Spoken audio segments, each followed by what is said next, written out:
False 498 অথবা বধূ নির্যাতনের এফআইআর বা কেস দায়ের হলে আপনার কি করণীয় জানতে হলে ভিডিওটি অবশ্যই সেভ করবেন এবং শেয়ার করবেন।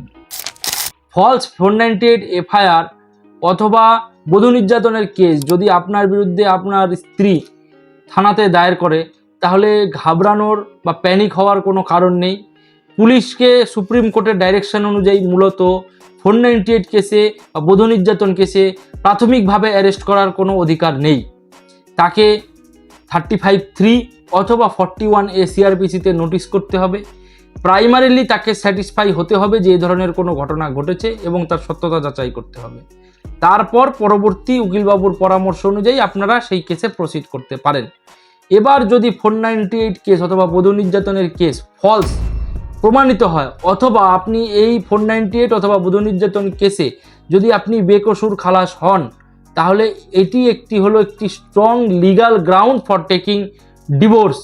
ডিভোর্সের জন্য ছেলেদের পক্ষে একটি খুব উপযুক্ত গ্রাউন্ড তৈরি হয় তার স্ত্রীর বিরুদ্ধে। ধন্যবাদ।